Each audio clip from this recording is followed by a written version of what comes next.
Mga pinalangga, kabalugid ako nga excited na naman kamumamati sang life of a saint. This time, we will feature the story of Saint Vincent Ferrer. Please watch this. Saint Vincent Ferrer. The theme of Vincent's preaching and the work of his life had been unity, drawing the Christian world together in a bond of brotherly love. Vincent Ferrer was born in Valencia, Spain on January 23, 1350.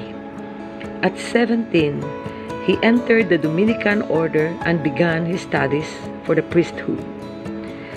Those who knew him only in his later years would have been astounded by the appearance of the youthful Vincent. He was tall, broad, and well-proportioned. His hair was light and his skin clear. His facial features were enhanced by dark, piercing eyes, which always gave the impression that he saw beyond external appearances, deep into the soul before him. He was at once a man of understanding and zeal, mercy and fire. Everything in him was dominated by love of God, and his life was completely permeated with prayer. Vincent was as intelligent as he was holy. By the time he had reached 25, he was lecturing on the material sciences at Barcelona. After a brief study of Hebrew and sacred scripture, he received his master's degree in theology. A few years later, he launched the work that was to claim the greatest part of his life, preaching.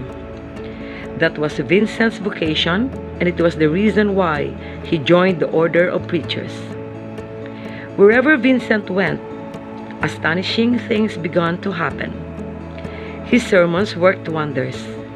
There were massive conversions from lives full of sin and stupidity to lives of penance and fervor. Other signs accompanied his words. He cured the sick, he brought the dead back to life. Vincent spoke in his native dialect, but whoever heard him speak heard him in his own tongue. Vincent excelled in a very singular characteristic not often found in a man of his era. Brotherhood and unity were his favorite preaching topics.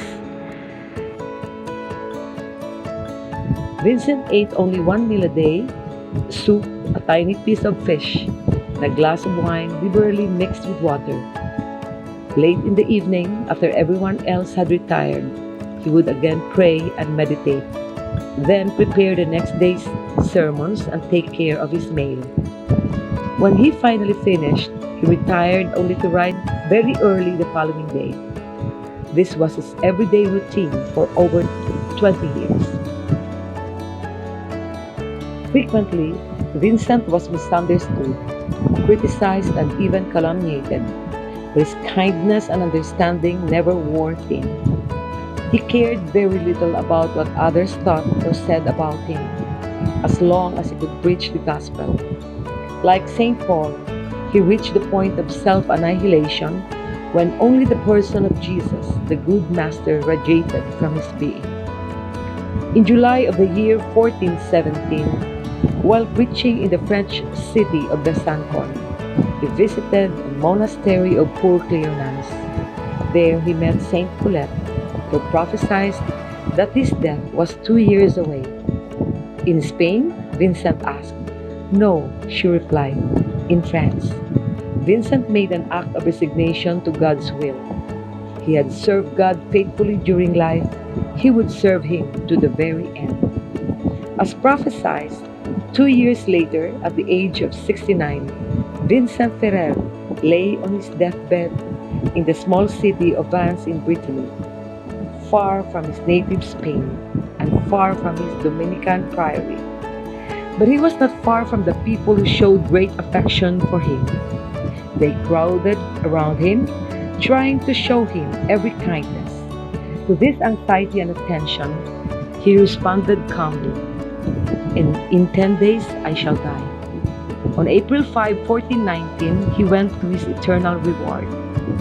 The theme of Vincent's preaching was unity. As he waited for the final call, Vincent had the grace of knowing that the Council of Constance was drawing the Christian world together in a bond of brotherly love.